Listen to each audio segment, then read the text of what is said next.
Breaking news చూస్తున్నాం. ప్రకాశం జిల్లా ఒంగోలులో అర్ధరాత్రి భూ ప్రకంపనలతో ప్రజలు భయాందోళనకు గురయ్యారు. శర్మ కాలేజీ సీతారాంపురంలో భూ ప్రకంపనలతో ప్రజలు ఇళ్ల నుంచి ఒక్కసారిగా బయటకు పరుగులు తీశారు. 2 సెకండ్ల పాటు స్వల్ప ప్రకంపనలు సంభవించాయి. అయితే ఈ ఘటనపై అధికారుల నుంచి ఎలాంటి ప్రకటన రాలేదు. మళ్లీ భూ ప్రకంపనలు వస్తాయనే అనుమానంతో స్థానికులు ఆందోళన చెందుతున్నారు. ఒంగోలులో భూ ప్రకంపనలపై మరింత సమాచారం మా కరెస్పాండెంట్ ప్రశాంత్ అందిస్తారు. ఎస్ సార్, ప్రశాంత్ చెప్పండి, అర్ధరాత్రి భూ ప్రకంపనలు సంభవించిన సమయంలో అక్కడ పరిస్థితి ఎలా ఉంది?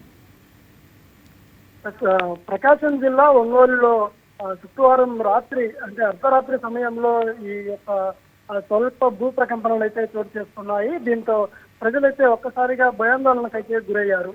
ప్రధానంగా ఒంగోలు నగరంలోని Sharma college, Gaddelakunta, Oddepalem, Sanjeev Gandhi colony, Sitarampuram, RIMS centre, Mangamuru road ప్రాంతాల్లో అయితే ఈ యొక్క భూ ప్రకంపనలు అయితే కనిపించినట్టుగా కూడా స్థానికులు చెప్తా ఉన్నారు. ఇది శుక్రవారం రాత్రి 9:30 నుండి 10 గంటల మధ్యలో అయితే ఈ యొక్క ప్రకంపనలు అయితే చోటు చేస్తున్నట్టుగా కూడా స్థానికులు అయితే చెప్తా ఉన్నారు. ఒక్కసారిగా ఆ యొక్క భూ ప్రకంపనలు రాగానే ఆ యొక్క ఇళ్లలో ఉన్నటువంటి ప్రజలు ఒక్కసారిగా భయాందోళనకైతే గురయ్యారు. కొంతసేపు ఆ యొక్క ప్రాంతం అంతా కూడా ఉద్రిక్త పరిస్థితులు అయితే నెలకొన్నాయి.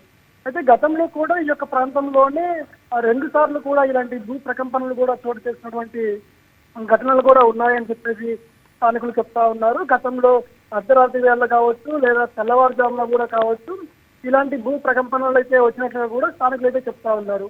అంటే తరచూ కూడా ఈ యొక్క ప్రాంతంలో భూ ప్రకంపనలు వస్తుండడంతో దీనిపైన అధికారులు కూడా స్పష్టత ఇవ్వాలని కూడా ప్రజలైతే కోరుతా ఉన్నారు. ప్రస్తుతానికైతే మాత్రము అధికారుల నుంచి అయితే మాత్రం ఎలాంటి ప్రకటన అయితే రాలేదు. అంటే వారైతే దీనిపైన ప్రస్తుతం అయితే దర్యాప్తు చేస్తా ఉన్నారు. దీనిపైన ఇటు రెవెన్యూ అధికారులు కావచ్చు, తర్వాత విపత్తు నిర్వహణ శాఖ నుంచి మాత్రము అధికారికంగా అయితే మాత్రము వారి దగ్గర నుంచి స్పష్టత రావాల్సి ఉంది. ఏదేమైనా కానీ ప్రజలైతే ఆందోళన చెందాల్సినటువంటి అవసరం లేదు, కానీ అప్రమత్తంగా ఉండాలని చెప్పేటువంటి సూచించే అవకాశం అయితే కనిపిస్తా ఉంది. ప్రధానంగా ఈ యొక్క రాత్రి వేళల్లో ఈ యొక్క భూ ప్రకంపనలు రావడం అనేది ప్రజల్లో అయితే మాత్రం భయాందోళన అయితే గురి చేస్తా ఉంది.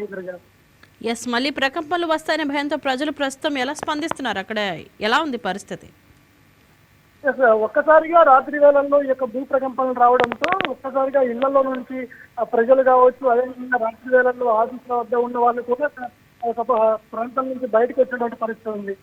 అంటే గతంలో ఏదైతే స్వల్పంగా వచ్చినటువంటి అవకాశాలు ఉంటాయి, అయితే రాత్రి మాత్రం ఒకసారి భీకరమైనటువంటి సౌండ్ తోటి పెద్ద శబ్దాలతో ఈ యొక్క భూ ప్రకంపనలు అయితే వచ్చాయని కూడా స్థానికులు అయితే చెప్తా ఉన్నారు. సో ఆ యొక్క ఇళ్లలో ఉన్న ప్రజలు అయితే మాత్రం ఒక్కసారిగా బయటకైతే రావడం చెప్పి తర్వాత మళ్ళీ ప్రకంపనలు ఏమైనా వస్తాయేమో అని చెప్పేసి చాలా వరకు అందరూ రోడ్లపైనే నిలిచిపోయినటువంటి పరిస్థితి ఉంది.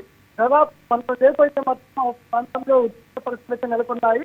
అయితే ఇంత గందరగోళంగా ప్రాంతంలో ఉన్నప్పటికీ అధికారులు అయితే స్పందించాలి, ఇటువంటి ఘటనలు ఎందుకు చోటు చేస్తున్నాయి అనేటువంటి విషయాలపై స్పష్టత ఇవ్వాలని చెప్పేసి అయితే ప్రజలైతే కోరుతున్నారు. Right, thank you Prashanth.